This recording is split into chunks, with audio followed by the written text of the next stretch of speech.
Hello, and welcome to the Iron Spoon Kitchen, where today the Iron Spoon is in a bunch of chopped up apples, which means one thing. I'm going to be chopping up about 17 different apples today. No, I caution you, I will not do that. And I have already chopped up some of them.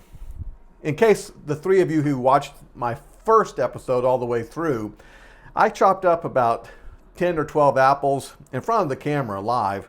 It went on forever, but I have learned my lesson, and this time I have chopped up most of the apples, all but one. But today we're going to make an apple cake, and this is one that I have made several times. But again, I learned it from a recipe from my mother, and she made it, probably 50 years ago or so, which in the scheme of things, that's not that long ago. But it is one of those cakes that you can make an apple cake with it, a pear cake, or even a zucchini cake with it. It's that versatile. And so what we're going to do is go ahead and get started with chopping up just one more apple. It calls for 3.5 cups of apples, and that's roughly 3 apples. And what you see here is 4 apples, and I ate the other half of that one. But we're just going to give that a chop like that so we can leave the core alone. Take a little bit of that skin off there. And I'm going to chop that. And the nice thing about this is that you're just chopping it. You're not having to be extra careful with everything like you would for a pie. And so I'm going to take those, chop them there. So I get like little 1/4-inch cubes. Come on in a little closer so you can see. I'm just going to cut these as I was doing before. And then cut them in half there. Cut those in half. And then I'm just going to take it like this. Not the best chopping skills, but gets the job done. I think you get the idea. Now I'm going to chop the pecans, and it's a total of 1 cup of chopped pecans. This is pretty easy. Just keep feeding them in there, but just don't feed in your finger. And they don't have to be too fine. In fact, you want them to, maybe semi-chopped. You just don't want a fine chop. That should do it. We have our 2 cups of sugar, 3 eggs, and 1 cup of oil. I'm going to mix those together. 3 eggs. I'm just going to use the whisk here, but you can use the electric mixer, which is what I've used in the past. All right, I think you get the idea. I'll finish doing this and we'll get to the rest of the recipe. Hey, I've got the sifted flour here, and in there I have the nutmeg, salt, a little bit of, not a little bit, teaspoon of cinnamon, and the baking soda and baking powder. And now we're going to mix everything together.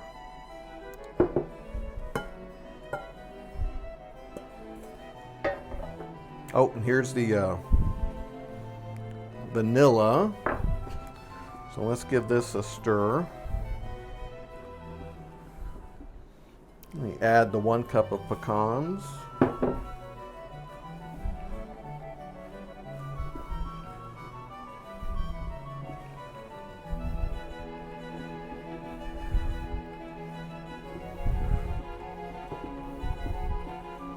Now let's add our apples. I'm just going to put them all in there at once. We'll see what happens.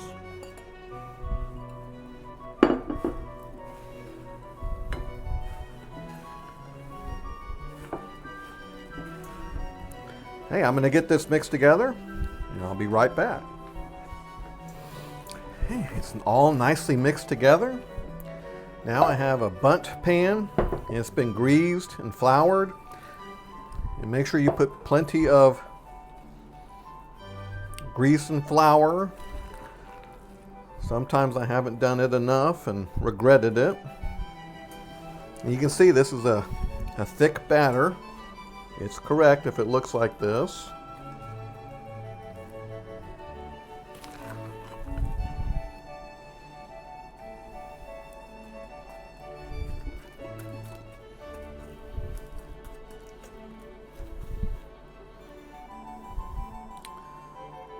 Let's get that off of there.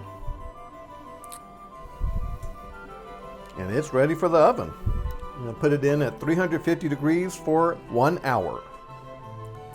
I'm going to make an Applejack glaze for this. And we have 1 stick of butter and then 1 cup of sugar. We're going to melt that down. And then I'm going to use the double boiler a little bit later on to add the egg. And that just sort of ensures that the egg doesn't curdle or cook into scrambled eggs. And then I'll add the Applejack brandy.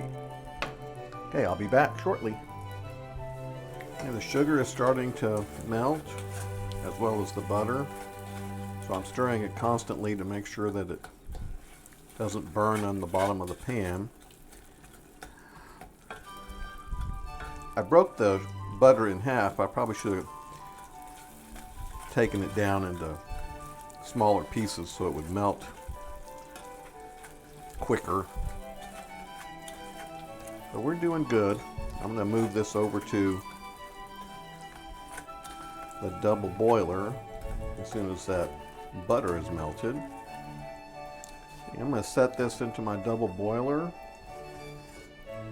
And I've had this water boiling, but I've turned it down. Whoa.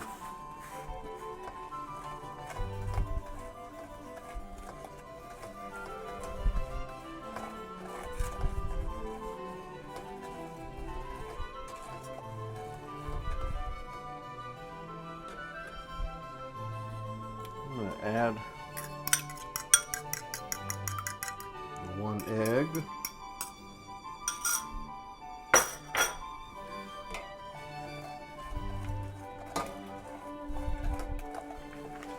Now I'm going to add the brandy, the Applejack brandy.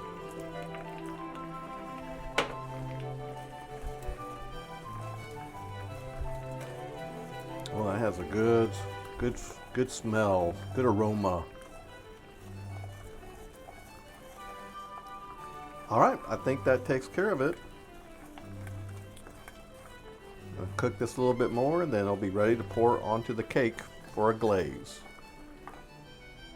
The cake is out of the oven right at 1 hour and at 350 degrees. I'm going to let it cool for a good while, and then we'll take a taste.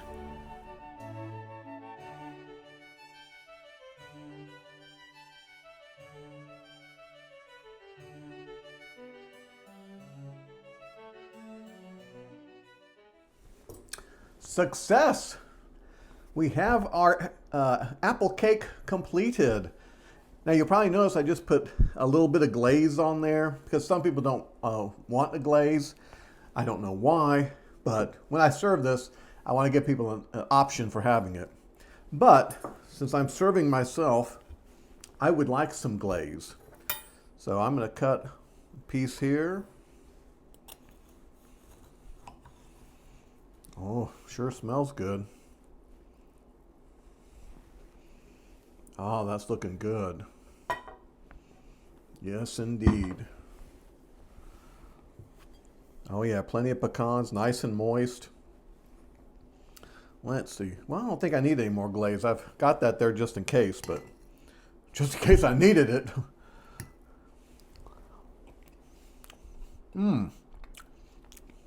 Excellent.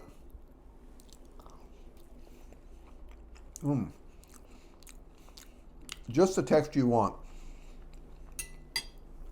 And you really don't even need the glaze. It just makes it look a little fancier. So if you want to do the glaze, that's fine. But it tastes great without it. It's very moist. It's a good moist cake. And remember, you can do this with pears. And if you do it with pears, make sure you select the crunchy type of pear, not necessarily the soft ones, or you can mix them up.